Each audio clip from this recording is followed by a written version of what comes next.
Alors bonjour, voici un tutoriel pour vous expliquer la nouvelle fonctionnalité qui est apparue dans les nouveautés Teams très récemment, donc cette semaine, donc les Breakout Rooms, que Teams appelle en français les salles de dérivation. Ils en parlaient que ça arriverait au mois d'octobre.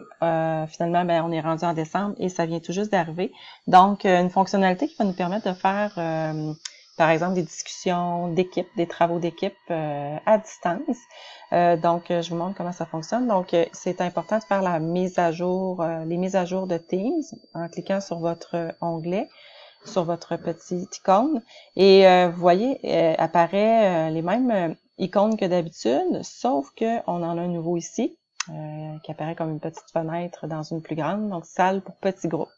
Donc, si je clique là-dessus, ici, j'ai ma liste de participants. Donc là, c'est sûr que j'ai 2 participants dans mon équipe test, donc ça va quand même nous montrer comment faire, là, mais alors, je vais faire 10 salles pour petits groupes. Je peux décider de combien de salles j'ai besoin. Donc, je peux décider le nombre de salles en fonction du nombre d'équipes que je veux. Ici, étant donné que j'ai 2 participants, je vais faire 2 équipes pour vous montrer comment ça fait, mais on peut se rendre jusqu'à 50. Donc, je pourrais faire jusqu'à 50 salles. Donc, ici, je vais en faire 2. Je peux faire affecter automatiquement les participants. Donc, je décide le nombre de salles, puis l'application va répartir les participants aléatoirement, ou je peux le faire manuellement, donc les ajouter selon les équipes que j'ai préétablies avant. Donc là, je vais le faire automatiquement parce que de toute façon, j'ai juste 2 participants, mais c'est à vous de juger comment le faire. Donc là, je vais créer les salles. Donc mes salles sont en cours de création. Et ici, vous voyez, là, j'ai 2 salles qui sont apparues. Je peux renommer ces salles-là. Toujours les 2 petits points. Là, vous voyez, les salles sont fermées présentement. Donc, les 2 participants sont dans la salle principale et les salles de rencontre d'équipe sont fermées. Là, si je clique sur les 3 petits points, je peux renommer la salle. Exemple, ici, je pourrais appeler ça équipe 1. Ou je pourrais donner un nom selon peut-être la tâche que les élèves ont à faire. Je renomme cette salle-là aussi. Oups, équipe 2. Donc, mes salles sont nommées.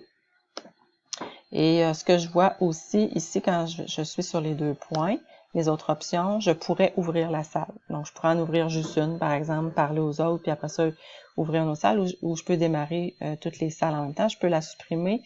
Je peux en tout temps ajouter une salle. Et si, par exemple, un élève était en retard, il va arriver ici, et je verrai apparaître son nom. Je pourrais cliquer à côté de son nom et lui attribuer une salle quand il arrive. Ici, j'ai des options que je peux aller changer les paramètres de salle, ce que je trouverais bien. Ici, déplacer automatiquement les personnes vers les salles ouvertes. Et il y a cette fonction-là que je trouve intéressante, de permettre aux utilisateurs de revenir à la réunion principale. Par exemple, s'ils veulent en tout temps pouvoir vous rejoindre, parce que si on a 6-7 équipes, comme enseignant, on peut circuler d'une équipe à l'autre, mais les élèves peuvent en tout temps revenir, peut-être poser des questions dans la salle principale, puis nous retrouver là. Donc, un paramètre qui peut être intéressant. Maintenant, si je démarre les salles, je vais voir les participants qui sont présentement dans la salle principale vont être répartis dans les salles. Donc, vous allez voir, là, l'ouverture est en cours. Bon, la salle 1 est ouverte. Rosemary devrait se déplacer. Donc, Rosemary est rendue dans la salle. L'ouverture de l'équipe 2 est en cours aussi et devrait avoir un déplacement dans la salle. Ce qui fait que là, il n'y a plus personne dans la salle principale. Les participants sont dans chacun leur salle. Comme enseignant, on peut se promener. Donc, par exemple, je vais venir cliquer ici et je vais rejoindre. Je peux faire rejoindre la salle. Donc, si je rejoins la salle, il va s'ouvrir une autre fenêtre. Et là, je suis dans la salle équipe 1. Alors, je pourrais présentement jaser avec les participants de l'équipe 1, j'allume ma caméra, mon micro, et je jase avec eux autres. Je peux en tout temps aussi enregistrer ce qui se passe dans chacune des salles. Donc, je viens démarrer un enregistrement, par exemple, dans cette salle-là. Si je veux pouvoir entendre les discussions, si je peux, si j'ai des choses que je veux voir, tout est sous contrôle. Donc, on dit aux participants qui sont enregistrés, puis on démarre les enregistrements dans chacune des salles. En tout temps, par exemple, si je veux revenir, je reviens dans ma salle principale, j'accède à mon équipe numéro 2 je vais aller rejoindre la salle. Je fais la même chose. Je peux venir dans cette salle-là et en tout temps, je peux revenir. Si, par exemple, je vais envoyer un message à tout le monde, par exemple, je veux leur dire que dans 10 minutes, ça se termine, je peux venir ici dans les 3 petits points. Je peux publier une annonce et cette annonce-là va aller à toutes les salles.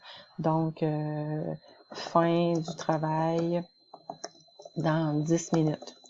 Donc, tous les participants vont recevoir ce message-là. Et aussitôt que je veux terminer, je vais venir faire fermer les salles. Ou je peux en fermer juste une à la fois. Je pourrais fermer la salle qui est ici. Donc, je ferme l'équipe 1 seulement. Eux autres reviennent dans la salle principale. On va le voir revenir. Ou je pourrais aussi également cliquer sur fermer toutes les salles. Donc, au moment où je ferme toutes les salles, ben tout le monde revient à la salle principale. Donc, une fonction intéressante de Teams qui est toute nouvelle et qui, je pense, pourra peut-être être quand même assez utile. Voilà.